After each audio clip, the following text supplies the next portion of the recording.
This is the Russian Dynamite, Masha Slamovich. Becca here. This is not America's Sweetheart, Davian. It's Billy Starks. And the super fly guy, Trayvon Jordan. This is the fly side flyer, Jalen Brandon.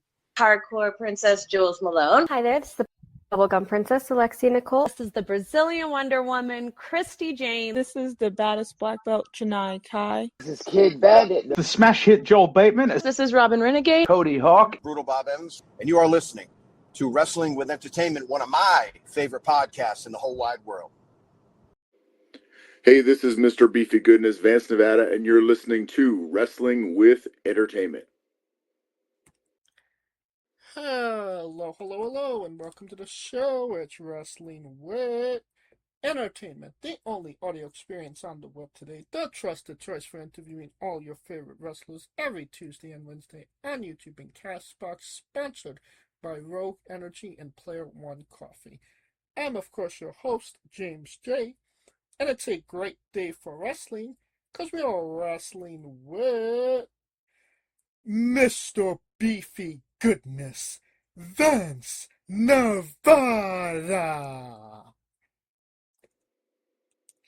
How are you doing, sir? I'm doing good. How about yourself? It's tremendous, yeah. Can you tell us what you have coming up next? The fall is really interesting. Outside of what I'm doing in the ring, still doing a little bit of wrestling and managing here and there in Western Canada. Really been heavily involved over the last year with the Cauliflower Alley Club. So working on some exciting projects, including a new book, which will be a definitive history of the Cauliflower Alley, which is an organization that's been around professional wrestling for getting close to 60 years. That's incredible. And where can we find you on social media? I'm on Facebook, at Vance Nevada, and then Instagram as well, Mr. Beefy G. Perfect. And where can we find your current books that are out? Yeah, the most recent book was 2022, Uncontrolled Chaos, Canada's Remarkable Professional Wrestling Legacy, and that's available through friesenpress.com, FRIESEN press.com. Perfect. And you don't have to go looking for it. All of the links to his social media and the book will be in the description of the video below, but on YouTube and Castbox.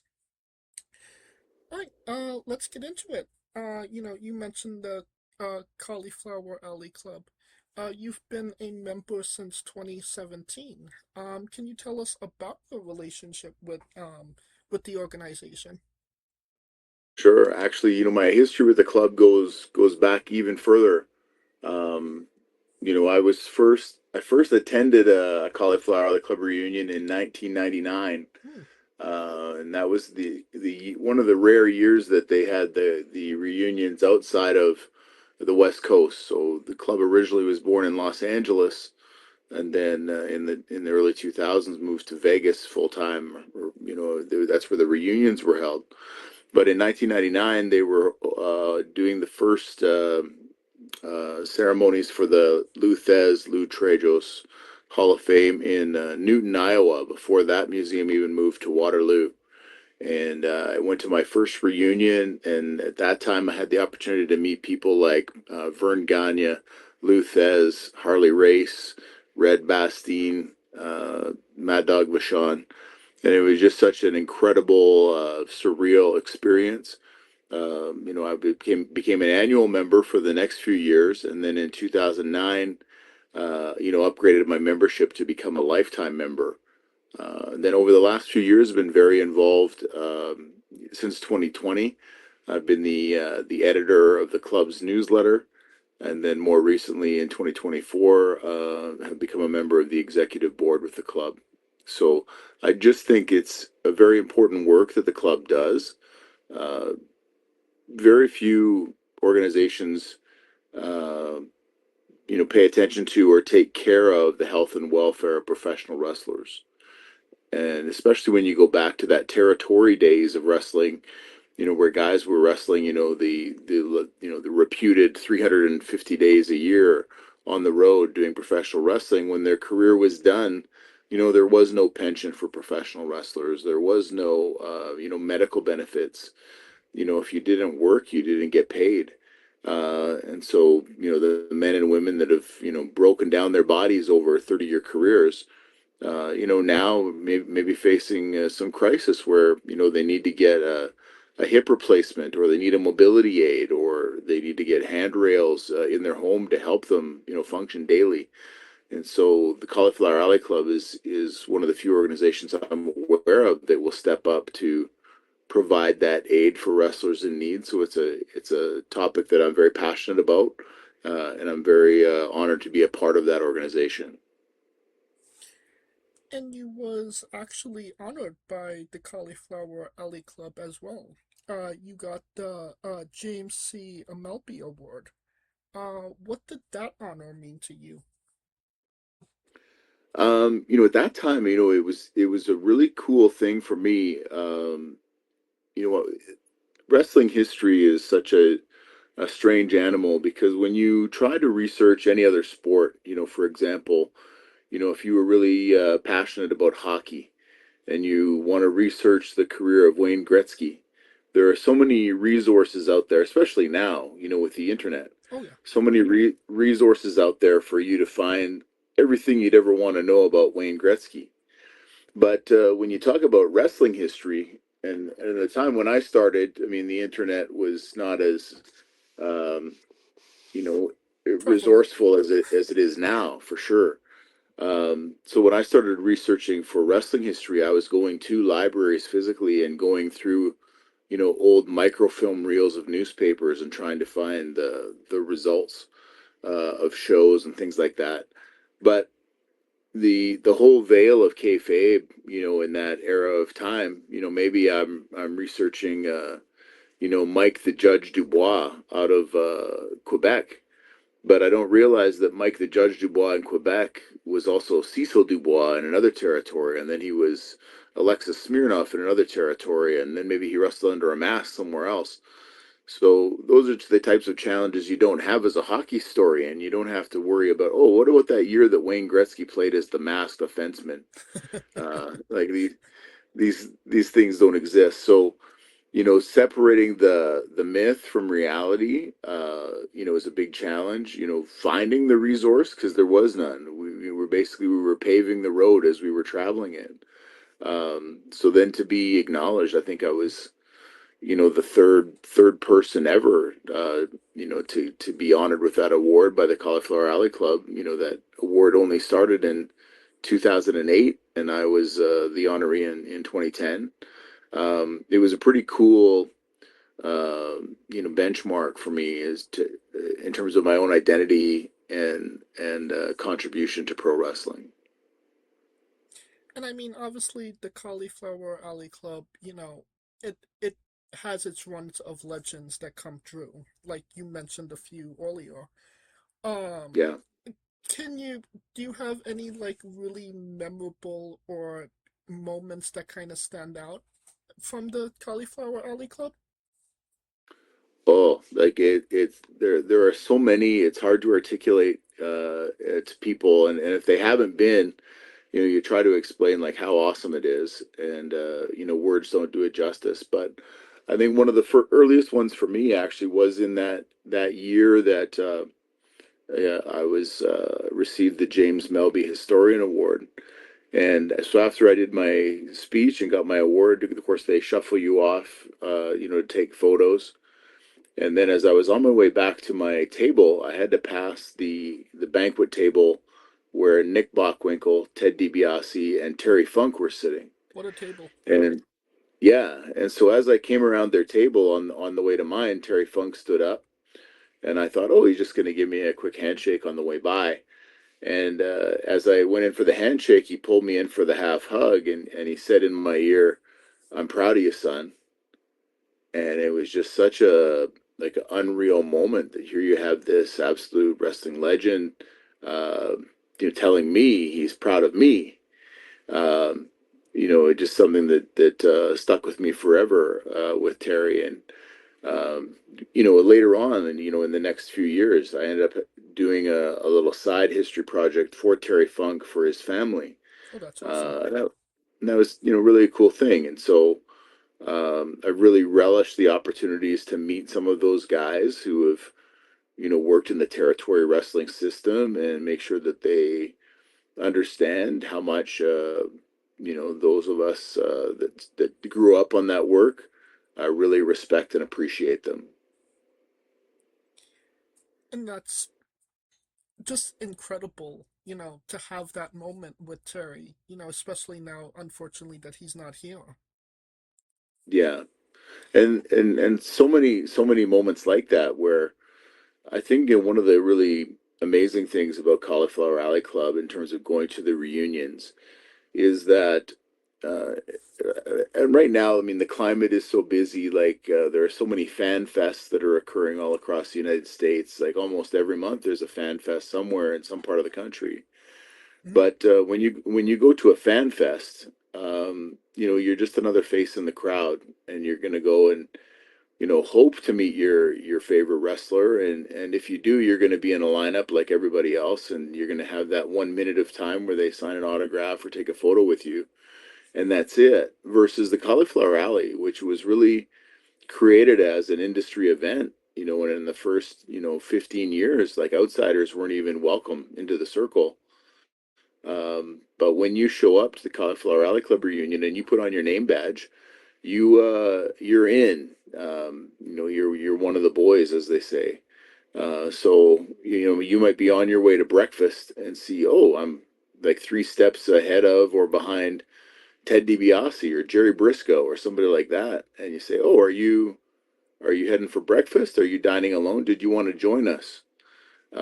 Next thing you know, you're having breakfast with Jerry Briscoe and getting to hear his stories and insights and perspective and gain some of his wisdom as well. And so it's just like such an incredible immersive professional wrestling experience. I look forward to the event every year, and in a year where I have a schedule conflict where I can't go, it kills me those 3 days on social media seeing everybody else that I know who are there enjoying the experience. But you'll be there this year, correct? Yeah, so I mean, as we record this, the event is coming up. As people are listening to it, it will have just passed. Mhm. But yeah, looking forward to leaving for Las Vegas in the next few days to be, in the midst of many friends and old friends and making some new ones. Now, one of most notably, you have accumulated the most history of Canadian pro wrestling, most than most of anybody. And, I just wanted to ask about Canadian pro wrestling, the history. You know, it's obviously close to, the United States, we're connected. But why do you think Canadian pro wrestling history doesn't get talked about as much as pro wrestling history as a whole? Sure. I think, Canada was definitely influenced by the US early on. So in Toronto was basically part of the New York territory. And so the people that were controlling, the wrestling interests in New York, you know, fed Toronto. And Montreal was controlled by Boston. Winnipeg was controlled by Minneapolis. Vancouver was controlled by Seattle, and ultimately Los Angeles. There was a whole West Coast thing happening there early on. Um, you know, and then things emerged from there. Eventually, things broke off, and we had our own influences. But this was the beginning. I think some of the things that people aren't aware is that those early days of Montreal and Toronto in particular Montreal and Toronto were outdrawing every other city in North America. In fact, when you look back at that time period, the 1950s and whatever, when you see maybe a published record saying, oh, Madison Square Garden just broke an attendance record. By the time that they had set that record, Montreal and Toronto had already had 10 or 15 houses that had eclipsed that number already. And people maybe aren't aware of that. So, the big houses that were happening in Toronto and Montreal, the evidence of that, and this is something that you can find, is when you look at the world title changes that were occurring in Canadian cities, and you see, wow, why did the world title change hands so many times in Toronto? Because Toronto was drawing, and they were drawing big crowds and big money. And so that's one thing I think people don't know. The other thing that I found, and I think it was, an early influence on me in terms of research, is whenever you talk to people about Canadian wrestling, at least in my generation, they would say, oh yeah, Stu Hart, Stampede Wrestling. And no doubt, Stu Hart, running Stampede Wrestling from the 1940s to 1989 initially. It was the biggest thing ever in terms of the number of shows that they promoted. Like it will never be eclipsed ever. More than 8,000 shows that one circuit promoted, and then on top of that, look at the influence they had in terms of how many future Pro Wrestling Hall of Famers and WWE Hall of Famers came through that territory in their formative years. Oh, yeah. Nikolai Volkov started there. Superstar Billy Graham started there. Greg the Hammer Valentine started there.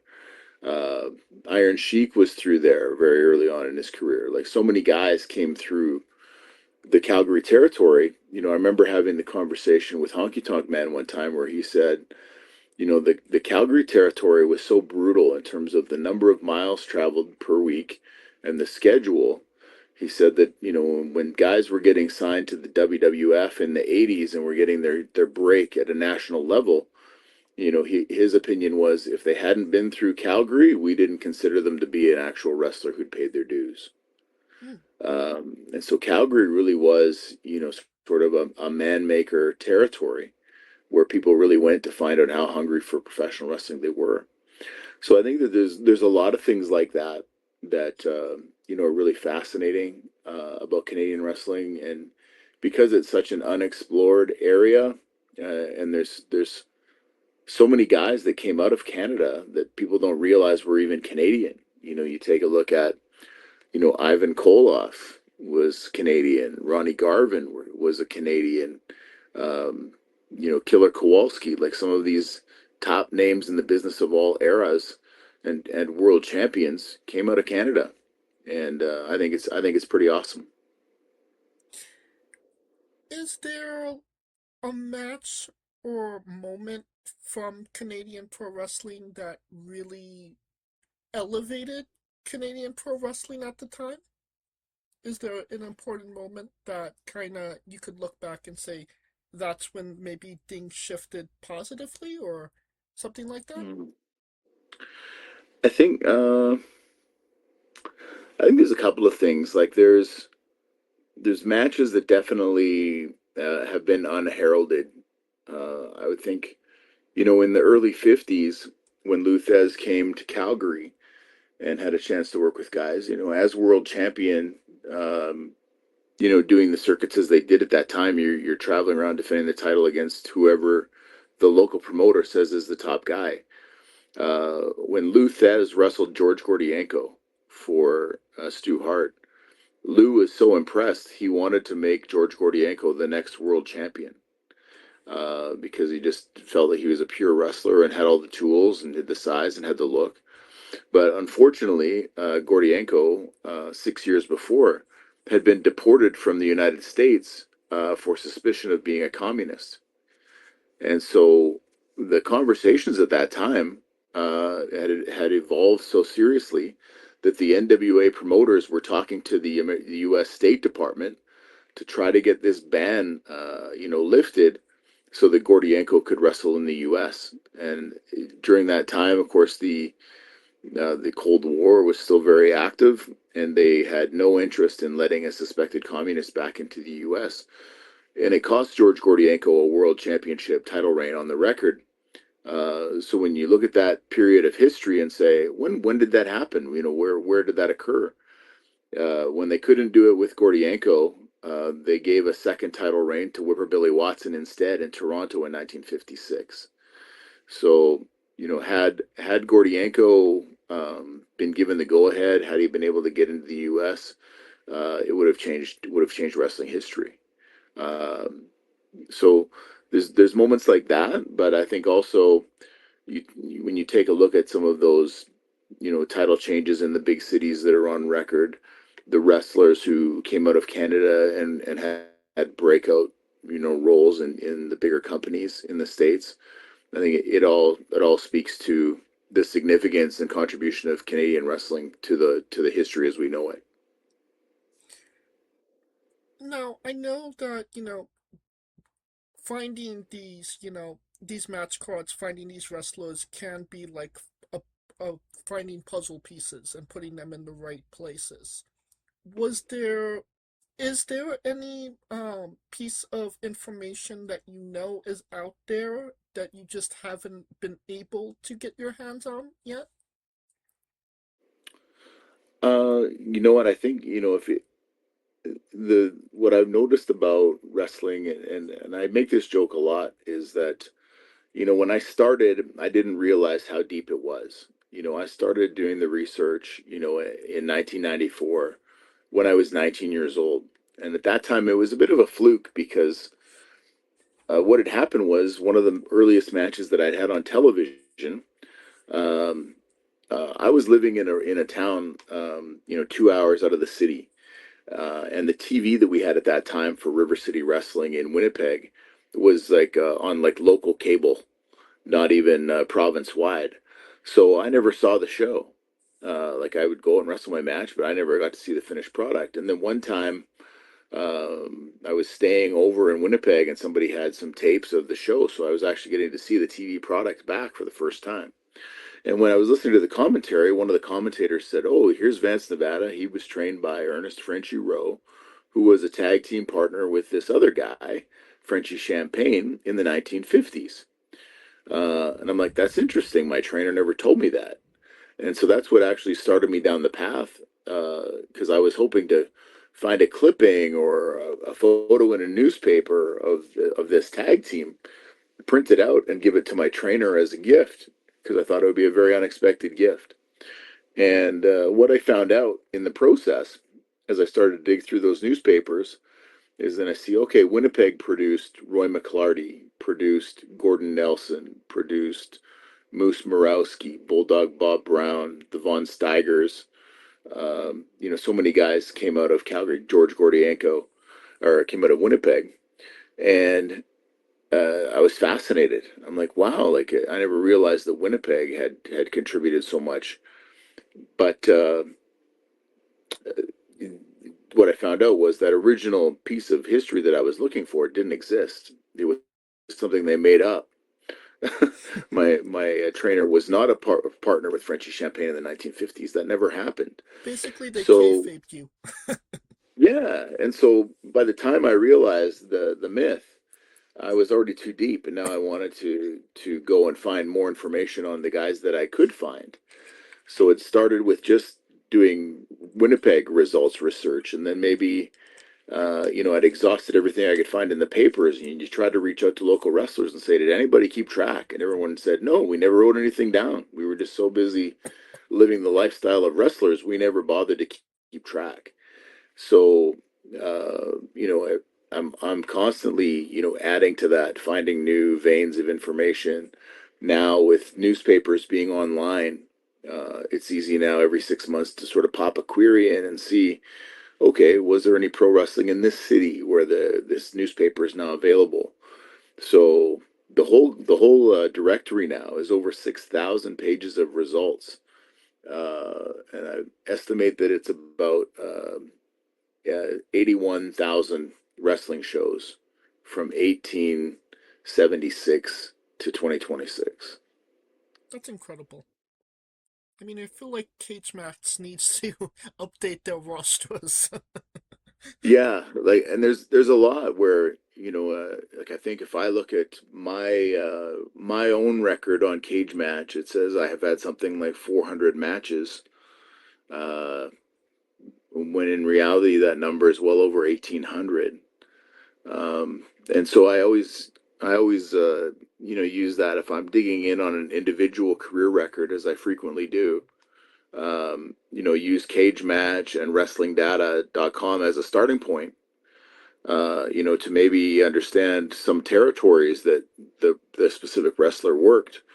And then I go to newspapers.com, to look at the newspapers of the day and see what we can add, and then look through other resources and see, uh, because it's not only, wrestlers working under different aliases, but it's also depending on how complicated their name was. Very often the newspapers were misspelling it differently every week. Right. So it's sometimes hard. And then if their name is too common, like if there was a guy named Bobby Jones, well, geez, guess how many Bobby Joneses there are in every newspaper in North America every week. Imagine. Yeah, so the more distinct the name, the easier it is to find them. And sometimes if I was looking for Bill Watson, I said that's going to be impossible. So instead, I'm going to look for the top heel who was in the territory at that time, which will be more distinct and help me to fill in the blank that way. But I often say, like, if I realized how much work it was going to be at the beginning, I never would have started. But now I'm so deep in, I can't quit. I gotcha. Well, you are as much as part of Canadian pro wrestling history as you research, and I would like to talk about, your career. Sure. And I would like to talk about the most recent thing that you've done. Well, one of the more recent, and that was you actually competed in a super evil bloody death hell 10,000 thumbtacks match against Braden Goss. A match that you Yes. actually took on short notice as well, no? Yes. It was interesting because as I was getting near the end of my active in-ring career, I've been friends with the promoter Nick Zelansky from Thrash Wrestling for many years and have appeared on his cards, frequently. And every year he would have this death match tournament, and it was just something that interested me. And so after a couple of years, this tournament had gone by. I reached out to Nick and said, Nick, like, how come you don't book me for this tournament? And he goes, well, you're more of a technical wrestler. I never really considered you a deathmatch guy. Like, when I think about deathmatch guys, like, you're not even in the top 100 guys that I think about. And so anytime I would have a match that was particularly rugged, or if I got bloody, uh, I would always get a picture after the match, and I would just send it to Nick. And I would say, Nick, is this super evil enough for you? And just as a kind of a gentle ribbing. And so we were actually, I think in 2024, he was finally going to put me on the tournament, and I was excited. I'm like, I'm going to go do this tournament. It's something that I haven't done. And instead, I got booked for Jacques Rougeau's Lutte Academy in Montreal. So I had a date conflict, so I had to back out. But he said, okay, well, I'll confirm you right now. You're the first guy I'm confirming for the 2025 tournament. And, I can admit to you, by the time that tournament was coming up, I'm like, oh, why did I agree to this? This is going to be rougher than I need at this stage of my career. But yeah, I got to go out there and compete against Braden Goss, who's a guy that I respect deeply, and in a match that you want to make sure that you're in there with somebody that you trust versus somebody that you don't, recognizing the elevated level of risk you're taking with your own well-being. How was it? How was that experience being in, obviously a death match? I think what surprised me the most about it wasn't the getting body slammed into the thumbtacks. Obviously, we knew that was going to suck. What I didn't anticipate is a ring full of 10,000 thumbtacks. What are the other potential obstacles going to be? And one of them is when you walk on thumbtacks, all of those thumbtacks get embedded in the bottom of your wrestling boot.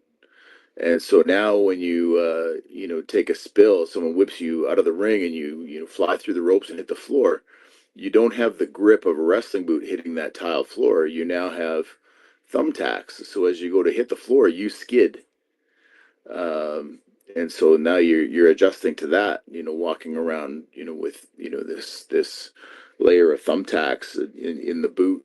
So that was, one of the things that I hadn't thought about and immediately had to adapt to. But the match itself, would I do thumbtacks again? No, I think I can just check that off the bucket list that I've done it and appreciate the artistry of someone else doing it. Well, on the topic of that, can you tell us about your experience on Tony Candelo's Death Tours? The Tony Candelo's death tours are man makers for sure. Like you're gonna decide when you come back from that tour, do you want to be a wrestler anymore or not? Because these tours are pretty unforgiving. So first of all, you have the cold Canadian weather. Like the temperatures are between minus 30 and minus 40 degrees Celsius, plus the wind chill factor. So oftentimes that minus 40 degrees Celsius day with the wind actually feels like minus 70 degrees Celsius. So it's a level of cold that will take your breath away.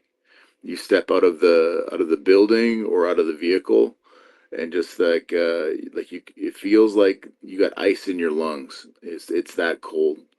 So it's brutal already just in the travel and the weather.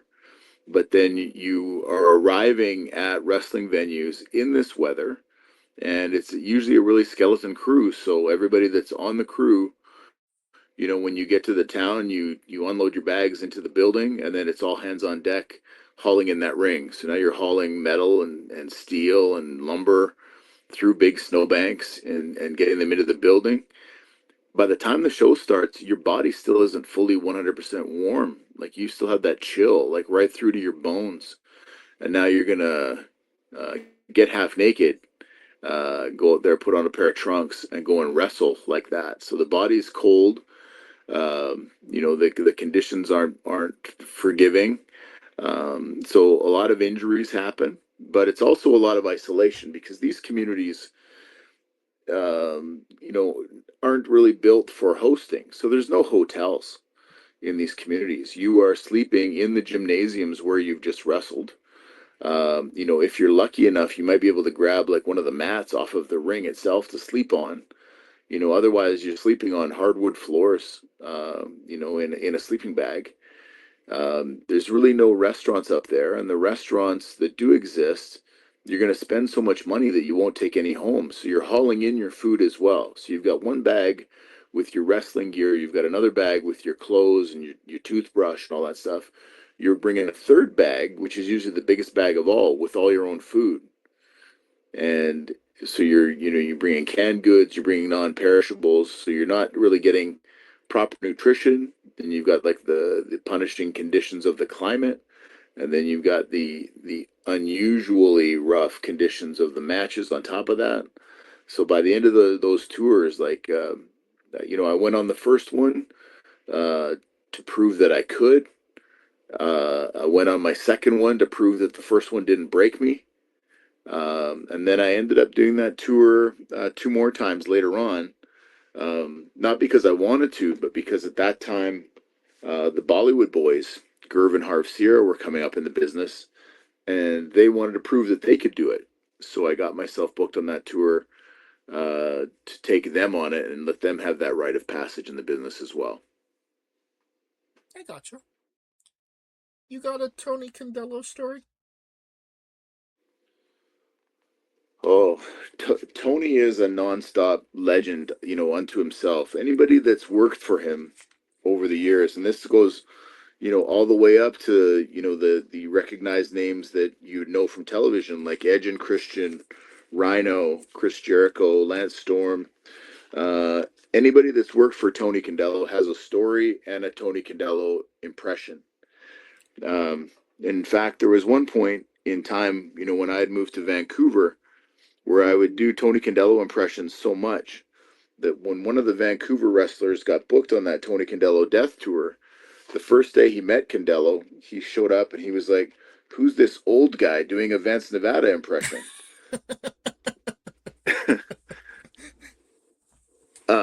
He's Tony's an interesting guy. He's been around the business since like 1960. He's in his 80s. He's still doing this tour. Sleeping on air mattresses in northern Manitoba in the middle of February. When most guys his age would be retired to Florida. So he's just this diehard, and he's going to be promoting wrestling probably until his health won't allow him to do it anymore. And I certainly have to respect that. I gotcha. Now, can you tell us about your relationship with your tag team partner and Nothing But Trouble, Andy Anderson? Without question, Andy Anderson is my best friend in the world. We met very early in our careers.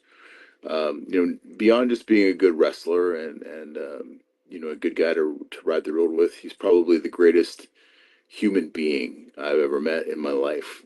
And so I, often will say, it's a great relationship when you think about the old cartoons, and that you might have a character facing a dilemma, and there's like a little devil that appears on one shoulder and a little angel that appears on the other.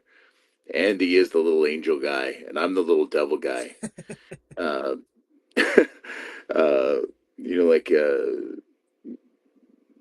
He's such a genuine human being. And so when he started wrestling in '96, I was one of his first trainers and mentors. And very early on, like, he'd only had, I think, maybe 10 matches.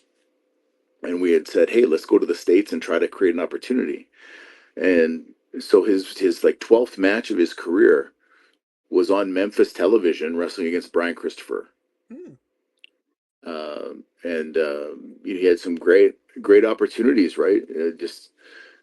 Kind of a series of fortunate events combined with the fact that he's a good guy and a good talent, opened some doors. And it's something that he discusses openly, regularly, that he's a very humble guy, but what he will often say about his career is, I had opportunities presented to me and I made the most of them. And so whether that was in, Nashville for Music City Wrestling with Burt Prentice, or in Mexico with CMLL, or in IWA Puerto Rico, or Japan, or England, or Ring of Honor, or WCW, WWE, it's been fantastic. And, in 2023, we both landed at Can-Am Wrestling at the same time. And I don't even think I knew that he was booked on the show. We hadn't seen each other in a few years at that point. And we show up and we're in the same locker room, and it was like, instant chemistry. And, we had probably our most successful tag team run together between 2023 and 2025. And it's been great, at this stage of our careers, to be able to get out there on the road, and have some pretty good matches, but also to be able to spend that much time with your best friend every single weekend somewhere across Western Canada has been really, really great for me, mentally as well as professionally. You got an Andy story you can share with us? Oh, there are so many. I think one of the best stories I have that really illustrates the type of human he is was an early one. So, on that very first trip to the U.S., the very first stop we made was at the Mall of America. At the time we were young guys, like 20 and 21 years old, or 19 and 20, something like that. I can't remember right off the top of my head. 20 and 21, I think. But we wanted to go ride the roller coasters in the Mall of America.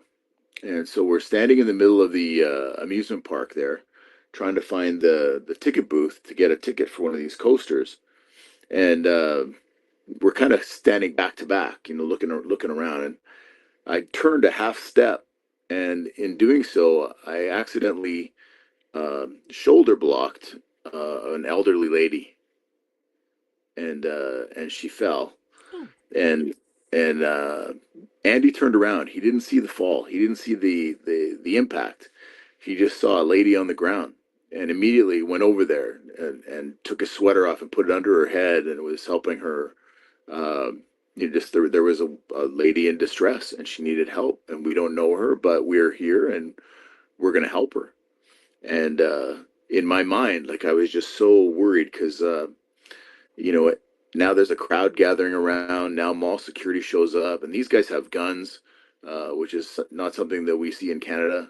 Now they're taking statements, and I'm in my head thinking, oh my God, we're gonna get deported. Like, this is so bad. We're gonna get arrested. Something's gonna happen. In my mind, I just want to flee. And Andy is not rushing away from anything, and he's reassuring the lady, and he just, that's the way he is with everybody at all times. He just has such deep care for everybody around him to make sure that everyone is taken care of. And that's how I'll always remember Andy Anderson. Now, you have the distinct honor of competing for the NWA Championship. You wrestled for it actually twice against A1 Adam Pearce. What was that experience like, wrestling for obviously one of the most prestigious titles, out there in pro wrestling? When the match first got announced, I mean, I certainly knew and respected Adam Pearce. At the time we wrestled our first match against each other, we didn't know each other that well. And what I'll say about the experience is this: Adam Pearce has this philosophy, and we're not really breaking any secrets here when I say, because it's public, and he says, and he's had merchandise made and stuff like that. It's work hard, treat people fairly, and earn respect. And that definitely was representative of my experience with him as a competitor, where he showed up in Alberta, Canada, as the NWA World Heavyweight Champion. From bell to bell, that's exactly what he was. But he also carried himself with that same dignity and respect outside, and respect for the people that he was working with and for. Amazing. What I've said many times about the experience of wrestling with Adam Pearce is, many times on the independents, you kind of reach this plateau where with the competition that you're working with, you've gone as high as you possibly can. And many people get satisfied in that role, that big fish in the small pond mentality, right? I'm a headliner. I'm as good as anything. But even if I ever thought that way, and I don't believe that I ever did, but in the first 3 minutes in the ring with Adam Pearce, I immediately understood, without words, the difference between where I was and what a world champion is. And not in a negative way, in a very positive, like, eye-opening aha moment kind of way, to recognize this is a world heavyweight champion, and this is the caliber of talent that equals. And so yeah, I've always been very appreciative of the opportunities, and being a student of history, the opportunity to even attach my name to the NWA World Heavyweight Championship in that small way was pretty surreal, and I'm appreciative of the opportunity. Well, you were able to capture the ASW Heavyweight Championship title with a lineage that goes back all the way to the 50s, and has quite amount of big names attached to it as well. Yeah, All-Star Wrestling was a really good time period for me, particularly because I was at the beginning, working for a promoter who became a very close friend of mine, gorgeous Michelle Starr. And Starr, whether he realized it or not, it really opened the door to a lot of incredible opportunities for me, both when I was wrestling for him and because of wrestling for him. So initially, we started working together in 2002 when he was the head of ECCW, Extreme Canadian Championship Wrestling. And, had opportunities as champion to wrestle with Jim Neidhart, Honky Tonk Man, Matt Bourne, and that was great. But then also through his introductions, now I was wrestling in the States, and I'm wrestling in Washington State, in California, and that was really awesome. And as the ECCW champion, I had like a 14-month title reign, which on the independents is kind of remarkable. And then when he moved over and resurrected All-Star Wrestling, I was in the door early as a champion and kept in that position for a long time. And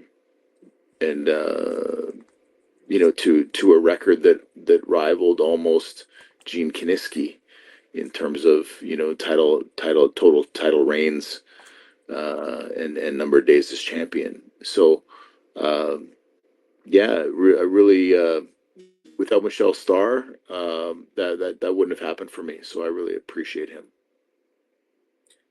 Obviously, a big historian when it comes to, Canadian pro wrestling. What does it kind of mean to you to have your name in the history books and for like somebody looking up in the future of Canadian wrestling, your name is obviously going to be there? It's as a performer, it's really validating, to come from, a small farming town in rural Manitoba, as a kid saying I want to be a pro wrestler and having people ridicule that dream, simply because they'd never seen anybody do it before, right? I might as well have told them I want to go to Mars. It seemed that unlikely that I could accomplish this. So, to fast forward, 35 years later, to see that, we have had these experiences, have shared the ring with, these guys at this top level of the sport, have become friends on a first name basis with some of these legends who were my heroes when I was a kid. That's pretty amazing. I think, as a historian though, it's a really awkward line to walk because, if we list the top 10 wrestlers of all time in Canada based on the number of matches and wins that they had in Canada, when my name appears in the top 10 of all time in history, there's going to be people that immediately want to poke at that list and say, "Oh, we don't think those numbers are real. He wrote this book to put himself over," and that's not the case at all. But that's what the numbers are. In the whole of Canadian wrestling, that's what that's where the numbers are. So when people look at that and say, how could you have a ranking of the top 100 and you're listed ahead of this guy or that guy? That's what it is, right? It isn't an interpretation to say that Vance Nevada is better than this guy. Statistically, his body of work is this. And then sometimes when we're, doing research or we're going to publish a book, I really juggle the quandary of I'm going to write something in the book that I know because I was there versus what is part of the public record and what people have come to expect is the truth behind that legend. So I need to always be aware of that. Like, what am I writing because I can show the proof and back it up? Or what am I writing because I was in the room when that decision was made, or I was in the room when that conversation happened? So it's an interesting thing to juggle and be aware of at all times. Right. I can remember how many times I heard on Bruce Pritchard's podcast. He was like, "That's not how it happened. I was literally there. I was literally in the room Yeah. when that happened. It did not go that way." Yeah, absolutely. Now, all of these incredible moments, all these incredible things that you've done, are they moments that you take in the moment, or is it something that does kind of set in afterwards, like, wow, I did this? I think in the first part of my career, especially I'd say the first decade, there's just you're young, you're ambitious, you're driving, you are trying to get to whatever it is that you think that goal is, and you get a little bit of like destination happiness, where in the moment you're like, oh, I just had this incredible thing, but I'll be happy when I get to that milestone. And then you get to that milestone, you're like, oh, okay, this is cool, but I'll be happy when I get to the next milestone. And so I think in the early part of my career, that's what it was. It's like, okay, well, when you start, you're like, oh, I'd like to be a champion. And then by fortune of circumstance, you become a champion, and you got the belt, and you're like, okay, this is cool. But now I'd like to be a main event guy. And then you get to be a main event guy, and you're like, okay, now I want to be, now I want to tour. Now I want to do this. I want to do that. And if I can just do this thing, then I'm going to be happy. And you get there and you realize, no, there's still another goal ahead. So in the beginning, I don't know that I took the time to appreciate every moment. And it wasn't until maybe someone would point out to me, like, wait a minute, you wrestled the Honky Tonk Man? Like the guy we watched on TV when we were kids, you did that? Yeah. I've wrestled Honky Tonk Man 12 times. Oh, that's pretty wild. And then you realize, like, out of context, yeah, that is pretty wild. From having the LJN Honky Tonk Man action figure when I was a kid to no, now I'm all of these people that I'm friends with have their own toys and their likeness. That's wild. But I think now, especially in the last 6 years, 5 years, uh, I'm at the tail end of it, and it's something that I tell the young guys all the time is you remember that there's nothing else like this. You're never going to be able to replace the rush that you feel from professional wrestling. So take a moment to appreciate where you're at, because at some point you're going to be where I'm at. At the end of your career, wishing like I wish I had 20 more years, uh, of wrestling. If I could go back and do that again and relive that experience again, I definitely would. So the opportunities that are presented to me now, I appreciate them more deeply. Promoters, they're looking for, the high energy, new school talent, that's gonna, fill up their highlight reels and excite the fans. And that's maybe not even the style of wrestling that I do.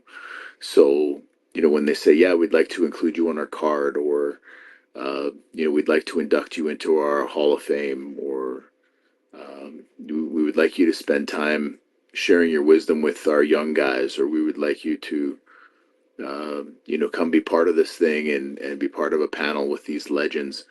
I definitely do consider all of that, and consider how fortunate I am to have had the opportunities that I've had, from the most unlikely of beginnings.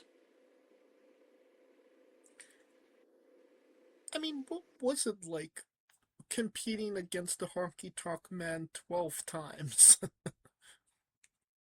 The first time I was so nervous. Like, I think he was probably the first big name guy that I had the chance to wrestle. And at that time in the independents, it's not like today. Today, it's very common to go to an independent show and see a WWE name guy, on the card somewhere.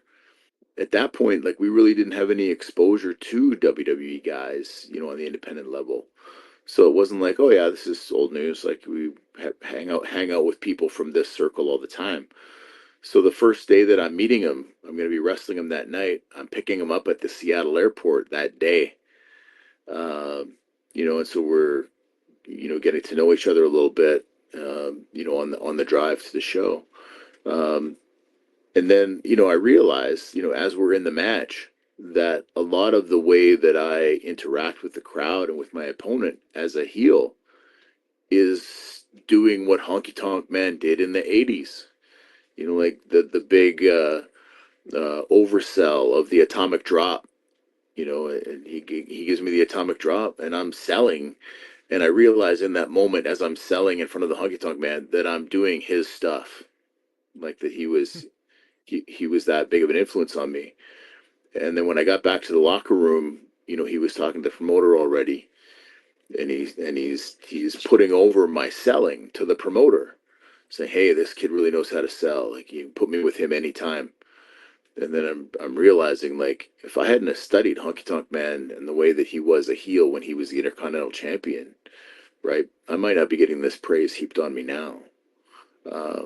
And so it was really cool for that period of time whenever we would end up meeting up on the road, and we wrestled each other on the West Coast and on the East Coast, and we would be together at Comic-Cons and things like that, for a number of years. And so just surreal to be in the ring, and then, unreal completely to now be on a first name basis with this guy who is my peer and my friend. That is absolutely amazing. Now I think it's time for Vance's Bizarre Adventure. You're a pro wrestler that goes up and down the roads, and weird, crazy, and bizarre things are bound to happen. Can you tell us a road story that fits that description? Ooh, so many that are not PG. It doesn't have to be PG. It doesn't have to be PG. Oh, wow. Yeah, this is the type of question that probably like a half hour after we go off the air, I'll be like, oh, that's the story that I should have told. But I think one of the craziest things is when we talk about these death tours and going up north. What people don't realize is the reason that they call them the death tours is that the winters in the north are so harsh. This is how they got the name, the death tour. It is that the winters are so harsh, and a lot of people walk from place to place. Sometimes if they get caught in a blizzard and they get lost in the snow, they die. And when the communities there, the way that they celebrate death or honor death is the community shuts down for a week. Like the stores close. That's how they pay homage. So you might drive 23 hours to get to a town and then find out they had a death the day before, and now the wrestling show is canceled. So you're there. There's nothing to do. There's nowhere to go. There's no place to be. Nothing is open. So you're just kind of like hanging out, in the school gymnasium where you were supposed to wrestle. No wrestling show. That's how they got its name. So after I had done the first two with Tony Condello, I decided I need to get booked somewhere else so that I have a reason not to take this booking next year and not just back out because it's a rough tour. So I accepted a tour with Can-Am Wrestling. And Can-Am was going even further north, I didn't realize, to the Northwest Territories, which is now like up in the area, like basically you're parallel to Alaska. Okay. In the same period of time. So very, very cold conditions. So when you go up into these places, and we're going to wrestle on a lot of cases on Indian reservations, you have to go across frozen lakes to get there, frozen lakes and rivers, because the roads don't go in the summertime. So there was one particular ice road, and as you would turn off the main road, there'd be a sign right there on the highway, like a big highway sign that would have a picture of a truck and a picture of a car. And there would be circles around them. If it was a green circle around each of them, it was safe to travel. If it was a red circle with the line through, it meant those roads were not safe to travel. So we had finished the show. We're on our way to the next place. And it was at a distance where we needed to immediately finish the show, pack up the ring, drive overnight to get to the next town. And as we get to the turnoff off of the main road to go to this particular town, I'm looking at the sign that says red circle around cars, no crossing, red circle around trucks. And we've got a big van. We've got a van full of 12 wrestlers, plus the ring truck behind us. So I say, hey, the sign says this road isn't safe. And the promoter's like, oh, don't worry about that. We called ahead of the town. Everything is fine. It's going to be cool. So I was driving in that particular shift, and it's probably saved our lives that I was, because as we started to approach the river, we came up to a hill, and now we're coming down a bank towards the river. And having done this Candela tour a couple of years, what I recognize is to drive across a frozen lake, and if you're in any of the northern states, you'll know this too, any of those places where ice fishing is really popular. That ice needs to be almost pure white, because that means that it's got the thickness that it's going to require to support the weight of a vehicle. If it's dark, that means you can see the water through the ice, and it's not thick enough for a vehicle to drive on. So as we come over the hill and we're driving down the hill, I see like that ice is dark, and I pulling to a slow, halt at the riverbank, and I tell the promoter who's sitting next to me, I say, this river is not safe. Like we can't cross. And he says, you don't know what you're talking about. We called ahead. Everything's cool. So he says, move out of the way. I'll take over driving. So I get out of the van. I'm not getting back in the van. So I'm standing in the middle of an ice road in the middle of the Northwest Territories in February, minus 50 or 60 degrees Celsius, as the promoter wheels forward the van and gets the first two wheels on the ice.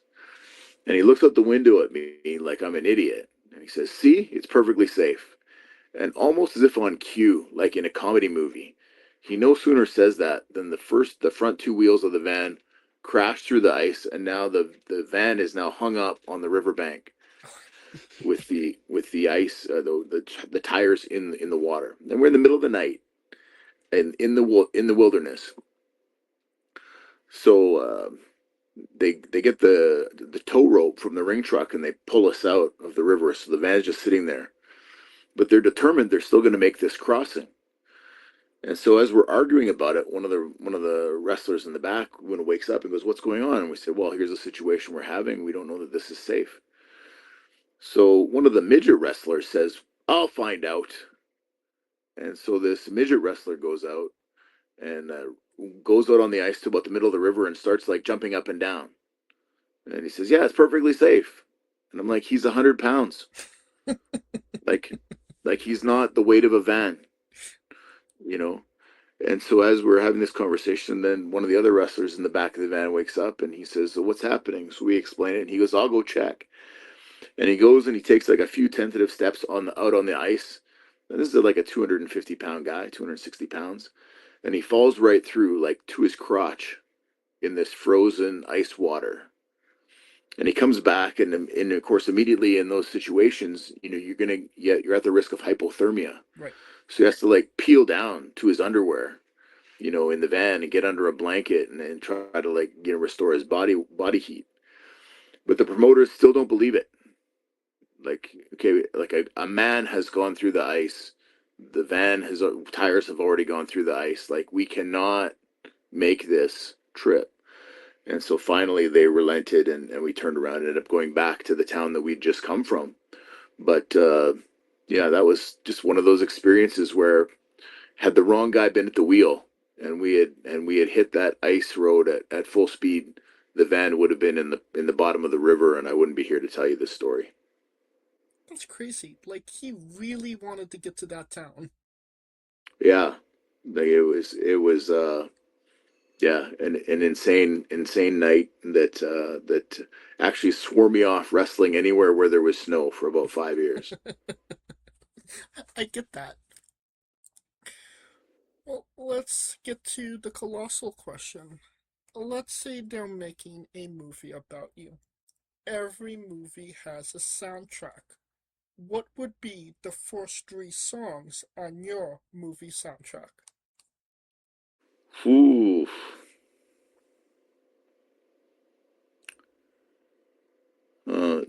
That's a tough question. I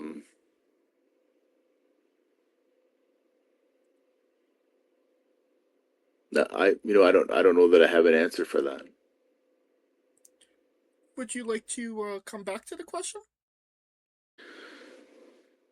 Maybe I'll have a few minutes to think about it, and we could revisit it. Yeah. Fair enough.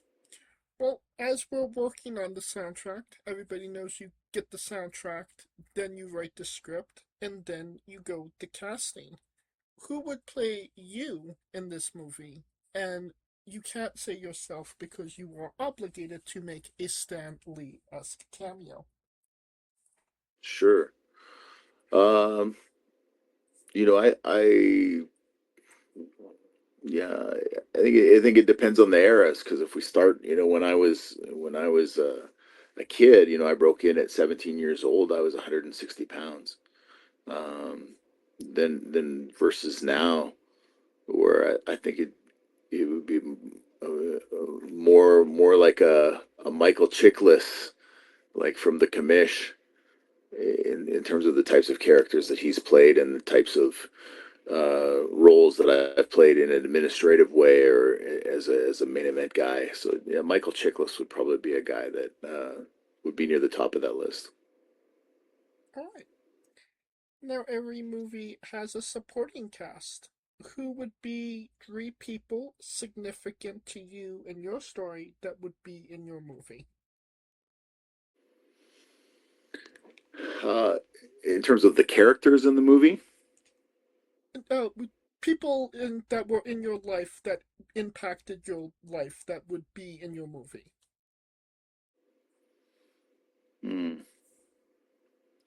yeah, I think that one thing that gets overlooked a lot is the role that the promoters play. Sometimes when people aren't successful or they are successful, they fail to consider, or when they are successful, they fail to consider the contributions of others and the vote of confidence that those people made in them to have that success. And when they aren't successful, then they just blame the promoters. But so definitely, it would be promoters like Wayne Stanton early on, Tony Candello, Michelle Starr, that all played key roles at different times in my development. Some of those guys along the way that helped me professionally. Eddie Watts was a early influence to really take an investment in me and teach me about the business of wrestling beyond just what we're doing bell to bell. And take an interest in me and my professional wellness. So he would definitely be in there. Andy Anderson would have to be in there. Um, it's hard to narrow it down at this point. After 33 years and so many people who have had an influence in different ways. But those would probably be the beginnings. Is some of those promoters and mentors, and then people that have been along for some of the hijinks. Probably the Mauler from Prince George has to be in there in the mix as well. I got you. Now, did you come up with 3 songs? No, I still don't. Fair enough. We could maybe set that aside for a part 2. Sure. Yeah, when I have some time to think about it. Yeah. Now, on to a controversial subject. Pineapple on pizza. What's your stance? I think regardless of the delicacy or the toppings, you just got to be you. So if you're into it, go for it, and if you're not, then don't choose it. Very much like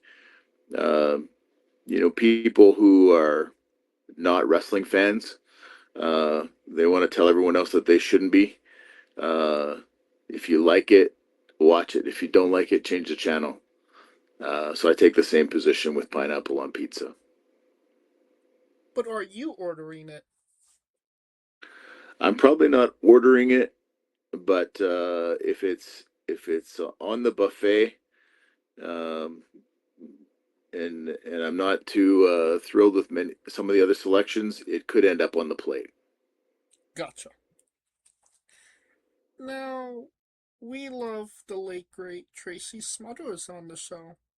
Do you know the acronym for THUG? THUG.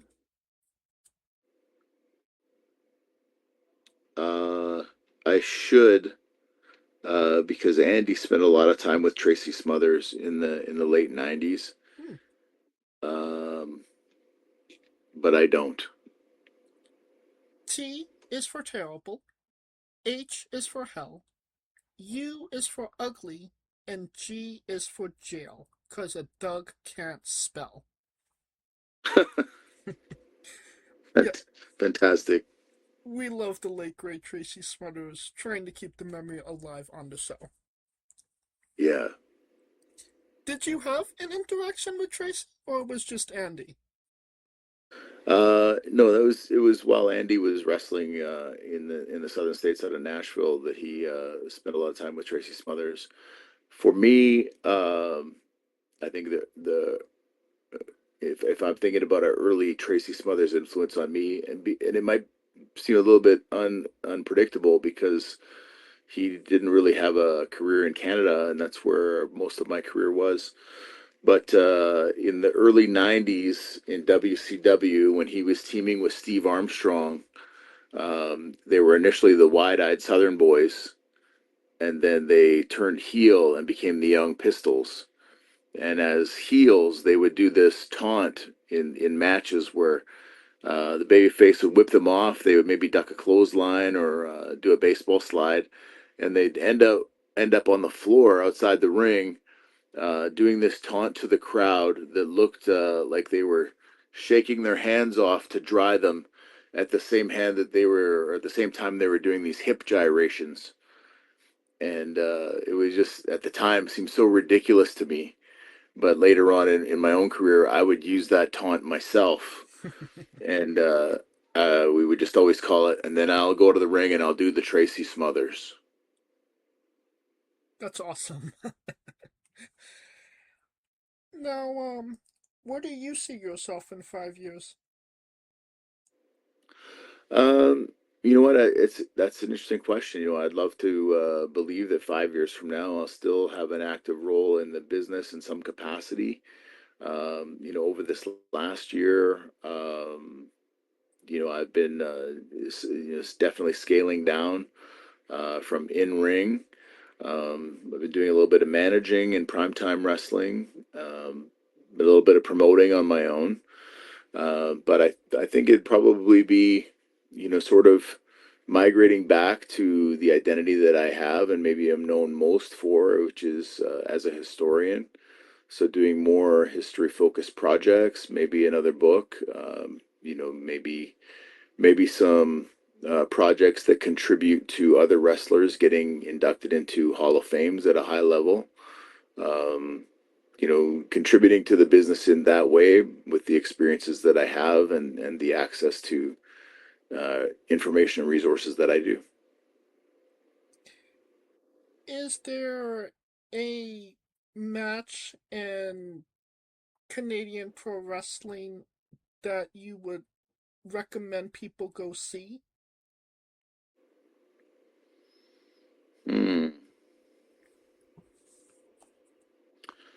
I think it depends on what people are looking for.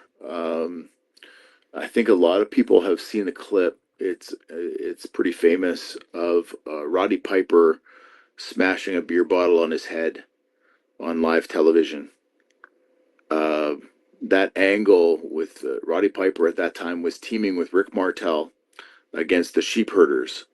And so not the match specifically, because I don't know if the match was ever aired, but something I would recommend people seek out is, you know, at that same TV taping later on, which would be aired the following week, the Sheepherders did a rebuttal promo to Roddy Piper's beer bottle smash, which is epic, and it's the first piece of Canadian lore that comes to mind for me.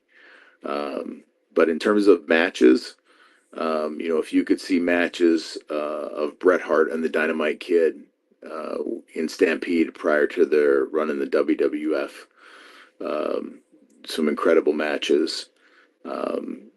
The AWA matches, which because they happened in Winnipeg, I say would still count.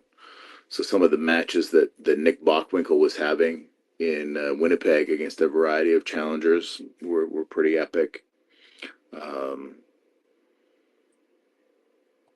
Yeah, anytime you can see a match with Leo Burke, Leo Burke was just such a master of what he did. And anybody that's had the chance to work with him up to Les Thatcher on down, everybody knew. Like Leo would be a household name, had his career started a decade later than it did. Well, you heard the man. Go check out those names if you want to know more about Canadian pro wrestling. And since we are nearing the conclusion of this interview, we are wrestling with the 8 questions of doom. Dun, dun, dun. This is our speed round, our bonus round, the round where we see who you really are. Are you ready? All set. Excluding yourself, greatest wrestler of all time. George Gordienko. Worst wrestler. Oh, that's a much longer list.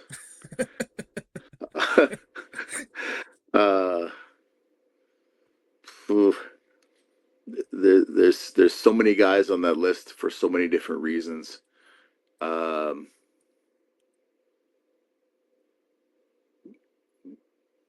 Like of all time, any era, any territory. I mean, your personal preference. Yeah. Ooh. I mean, worst gimmick of all time is definitely the Shockmaster. But worst wrestler is hard for me to identify because anybody that had the balls to not just sit in the stands and say, I want to do that one day, but actually take the chance, go get trained, regardless of how good or bad that training was, and actually go in the ring and try it. I really don't like to disparage anybody on those merits. There's lots of people that I've met in the years of wrestling that I don't respect, but I also won't give them the time of day in terms of mentioning their name so that they'll be remembered in any way. I just hope that they're disappeared from the whole history of wrestling. So that answer is hard for me to give you. So you would like to take the default answer? No, not a default answer. There's lots of people who deserve the Hall of Shame. To be considered among the worst, but it's not my role to put them there. Fair enough. You're main eventing WrestleMania for the World Championship. Who is your opponent? Roddy Piper. If you could come out to anyone's entrance music, past or present, who would it be? Gold Dust. Finish the sentence. Kayfabe is... Unfortunately dead. Squash. Vegetable or fruit? Vegetable. It is indeed a fruit. It has seeds. Tomato logic. Okay. All right. New Japan wrestler Tai Chi, his ring gear gets smaller every year, revealing more of himself to the world. My question, what is the appropriate trunks to butt cheek ratio for ring gear? I think it's commensurate with how much money it makes. I love that answer. And the last question, the main event, the thing everybody wants to know. Have you ever had a conversation with a stranger in a supermarket about Darby Allin? No. And that is the correct answer. And that will conclude this interview. Thank you so much for coming on and doing this with me. Absolutely, it's my pleasure. The pleasure was all mine. And once again, where can we find all things Vance Nevada on social media? The best place is Facebook. I'm there most frequently, Vance Nevada on Facebook, and occasionally when I remember a post on Instagram at Beefy G. And your book as well. Yeah, Uncontrolled Chaos. Now it's 4 years old. So if you're looking for the latest up-to-date information, it's not there. But there's 100 years of Canadian wrestling history that is, including the title histories for more than 700 championships that were recognized in Canada over that time. Territory by territory, company by company, breakdown of the full timeline of Canadian pro wrestling. And where can we purchase it? And you can find that online at friesenpress.com. Perfect. And you don't have to type it into your Google machine. All of the links to all his social media will be in the description of the video below, but on YouTube and Castbox, simply click the link. A new tab will appear on whatever device you are on. You have no excuse. Buy the damn book. Of course, thank you for listening. If you like what we're doing, please like, subscribe, comment, but on YouTube and Castbox. This was sponsored by Rogue Energy and Player One Coffee. Join us next Tuesday and Wednesday for new incredible interviews, and follow the show at Wrestling with E, but on X, Thread, and Instagram. Follow me personally at JamesJ993. Alright, when I say wrestling with, you say entertainment, okay? You bet. For our special guest, Vance Nevada, Kaliko Yacht, Scooter Dust, I'm James J, and this has been Wrestling with Entertainment. Hey folks, this is the Colossal Mike Law, and you are listening to Wrestling with Entertainment. Enjoy the show, support these guys. We appreciate it very much. We'll see you at ringside.